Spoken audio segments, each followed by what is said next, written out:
आप देख रहे हैं नेट्रिक न्यूज, साहस सच कहने का। नमस्कार, आप देख रहे हैं नेट्रिक न्यूज और मैं हूं आपके साथ प्रेरणा तलवार और बात करेंगे सियासत की। राजस्थान के ही साथ साथ अब तेलंगाना में भी विधानसभा चुनाव के लिए 7 दिसंबर को मतदान होना है और जाहिर है कि इस बीच राज्य में चुनाव प्रचार जोरों पर है। राजनीति में ये आम बात है कि जैसे जैसे चुनाव नजदीक आता है वैसे ही बयानों का सिलसिला जोर पकड़ने लगता है और इस बार भी ऐसा ही कुछ हुआ है। तेलंगाना में तमाम राजनीतिक पार्टियों के स्टार प्रचारक सभाएं कर रहे हैं और आम बात है कि चुनावी माहौल में तरह तरह के बयानों को लेकर हंगामा मच रहा है। और हाल ही में बीजेपी के स्टार प्रचारक और उत्तर प्रदेश के मुख्यमंत्री योगी आदित्यनाथ और ओवैसी के बीच जुबानी जंग छिड़ गई है। तेलंगाना विधानसभा के चुनाव के लिए दोनों ही नेता प्रचार के दौरान एक दूसरे पर लगातार जुबानी हमले कर रहे हैं। तेलंगाना में अभी चंद्रशेखर राव की सरकार है और कांग्रेस वहां पर मुख्य विपक्षी दल है, लेकिन वार पलटवार बीजेपी और ओवैसी के बीच चल रहा है। तेलंगाना के चुनावी समर में जुबानी जंग अब अपने चरम सीमा पर पहुंच चुकी है। सियासत जोर पकड़ रही है। सत्ता में आने का और जनता को अपना बनाने की हर कोशिश में ये राजनीतिक पार्टियां और इनके स्टार प्रचारक पूरे दमखम के साथ जुट चुके हैं और ऐसे में बयानबाजी होना आम बात है। लेकिन एक बार फिर योगी आदित्यनाथ अपने बयानों से विवादों में आ चुके हैं।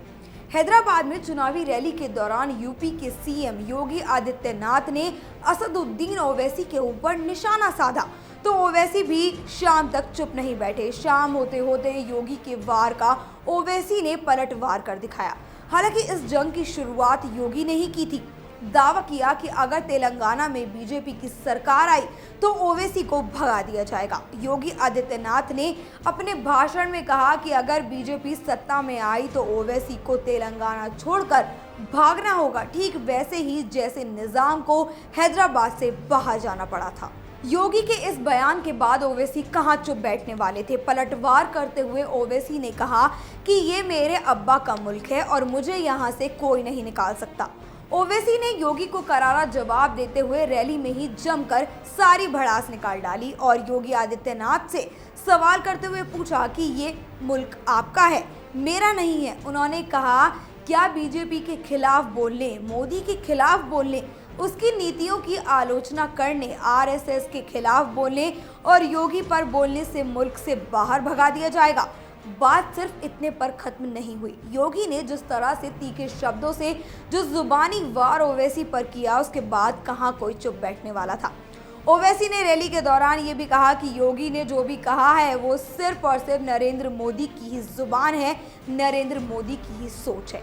कहा जा सकता है कि ओवैसी ने योगी के कंधे पर बंदूक रखकर सारा निशाना साध दिया है मोदी की तरफ। हालांकि विधानसभा के इस चुनावी सत्र में बयानों का यह सिलसिला आपको रोज ही देखने को मिलता रहेगा। जहां एक तरफ योगी के बयान पर असदुद्दीन ओवैसी ने सीना तानकर ये कहा कि ये मुल्क मेरे पिताजी का है और मुझे यहाँ से कोई नहीं निकाल सकता, तो वहीं जूनियर ओवैसी ने भी अपनी जुबान पर काबू नहीं रखा और सभी हदें लांघ डाली। अकबरुद्दीन ओवैसी ने मोदी को चाय वाला कहने से लेकर योगी के लिबास का मजाक उड़ाने तक कहीं भी कोई कसर नहीं छोड़ी।